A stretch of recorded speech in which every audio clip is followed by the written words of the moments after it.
सती मैया इंतजार कर रही है हमारे भोलेनाथ कब अपने दीदन को खोलेंगे, कब अपने पलकों को ऊपर करेंगे, कब हमें देखेंगे, कब अपने मन की बात मैं कहूंगी।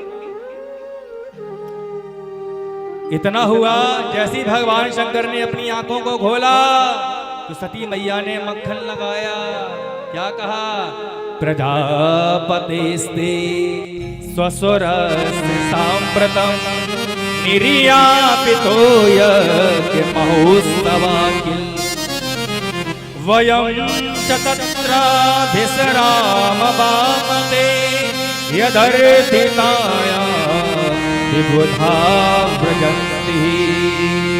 प्रजापतेस्ते स्वसुरस्य सांप्रतम। अरे भोलेनाथ, आपके ससुर जी के यहाँ पर बड़ा विशाल यज्ञ हो रहा है। निर्यापतो यज्ञ महोत्सवाकिल। उस यज्ञ में चलेंगे नहीं? बड़ा विशाल यज्ञ हो रहा है। कहाँ पर हो रहा है? आपके ससुर जी के यहाँ।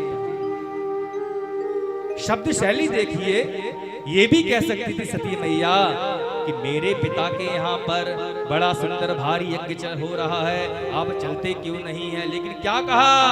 प्रजापतेस्ते ससुर सांप्रतम। आपके ससुर जी के यहाँ पर हो रहा है। क्यों? ताकि भगवान शंकर को अपनापन ज्यादा लगे। अधिकतर यही सुनने में आता है कि मेरे पिताजी के यहाँ से टीवी आई है जिसको आप देखते हो, मेरे पिताजी का बेड है, मेरे पिताजी के घर से आया हुआ है ये फ्रिज है, सारा सामान पिताजी के यहाँ से। पिताजी का नाम पहले आता है, लेकिन यहाँ पर सती मैया क्या कह रही है?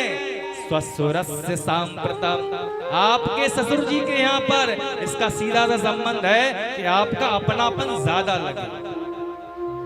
भगवान शंकर मुस्कुराए। आज इतनी मीठी मीठी बात मैं समझ रहा था, क्यों कर रही हो? बताओ सती, क्या बात है? बता दिया, यज्ञ महोत्सव में चलना है। भगवान भोलेनाथ भी इतने भोले थोड़े ही ना इतनी जल्दी मान जाएंगे। भोलेनाथ ने कहा, अच्छा तुमको कैसे पता चला कि यज्ञ हो रहा है हमारे ससुर जी के यहाँ पर? अब सती मैया चक्कर में पड़ गई। मक्खन लगाना तो बड़ा खतरे से खा लिया, पकड़ लिया भोलेनाथ ने बात की। अरे क्या बताऊं भोलेनाथ, अब सखियां जा रही थी, बातचीत आपस में हो गई तो पता चल गया। भगवान भोलेनाथ ने कहा, कोई निमंत्रण आया, कोई पत्र आया, कोई संदेशा आया कैलाश पर्वत पर, नंदी को बुलाया। नंदी, कोई संदेशा, कोई मैसेज, कोई भी निमंत्रण कार्ड कुछ आया कि नहीं आया? नंदी ने गर्दन को हिला दिया, भोलेनाथ कोई निमंत्रण नहीं आया है। भगवान ने फिर सती की तरफ देखा, बोलो अब क्या कहती हो? बिना निमंत्रण के कोई मैसेज नहीं, कोई संदेशा नहीं, कोई किसी प्रकार की सूचना नहीं, और तुम चलने के लिए तैयार हो रही हो? सती मैया ने कहा, भोलेनाथ आप तो वास्तव में बड़े भोले हैं। घर इतना ऊंचा बनवाया है, थोड़ा नीचा बनवा लेते तो हमारे आपके ससुर जी खुद ही पैदल चल कर आ जाते। अब पर्वत पे चढ़ने में टाइम लगता है। हे स्वामी जी, भोलेनाथ पर्वत इतना ऊंचा है, इसकी चोटी पर आपने घर बनवाया है, अब टाइम लगता है। ऐसा ना हो टाइम समय निकल जाए और यज्ञ पूर्ण ही हो जाए। भगवान ने कहा, बिल्कुल ऐसी बात नहीं है। एक तो बिन बुलाए जाना नहीं चाहिए, कोई निमंत्रण कोई सूचना नहीं है, और दूसरी बात जब हम पास कोई संदेशा नहीं है तो नहीं जाएंगे, और दूसरी बात ये समझ लो वो निमंत्रण हमको जानबूझकर नहीं भेजा। भगवान शंकर ने बहुत समझाया, सती नहीं मानी, तो आज वर्षों पुरानी बात अब बताने पड़ गई, सती से मान जाए।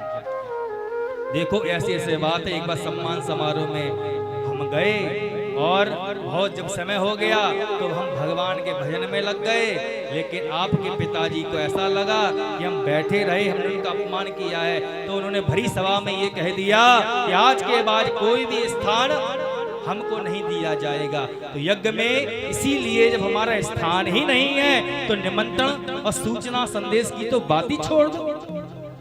सती मैया ने कहा, अरे भोलेनाथ आप तो बेवजह की बात पे इतना कर रहे हैं। अगर आप भी बैर करेंगे, पिताजी भी बैर करेंगे, मनमुटाव करेंगे, तो मनमुटाव और बैर में बढ़ जाएगा, कभी मिलन ही नहीं हो पाएगा। अब भोलेनाथ एक बात बताओ, अभी ये बात हमको पता है, आपको पता है और पिताजी को पता है और सब देवता वहां पहुंचे होंगे, हमारी सब बहनें पहुंचेंगी, क्या ये बात पूरे जगत में पता नहीं चल जाएगी? घर की बदनामी नहीं होगी क्या?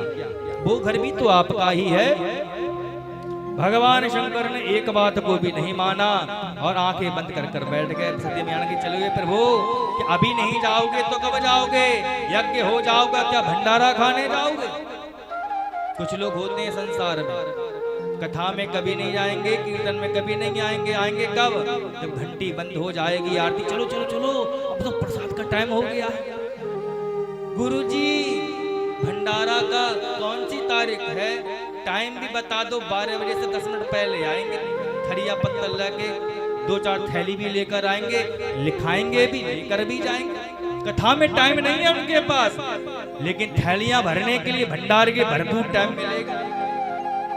प्रभु चलो, वरना यज्ञ भी हो जाएगा, भंडारा भंडारा रह जाएगा। क्या भंडारा खाने जाओगे? केवल इतना विशाल यज्ञ हो रहा है, आहुति चढ़ाएंगे, परमेश्वर को मनाएंगे, लेकिन भगवान भोलेनाथ ने एक ना सुनी। सती हम नहीं जाएंगे, तुमको भी नहीं जाना चाहिए। सती मैया मनाना प्रारंभ कर रही है। किनके लिए? भोलेनाथ के लिए। आइए हम सब लोग भी मनाएंगे, क्या कहकर? भोले को कैसे मैं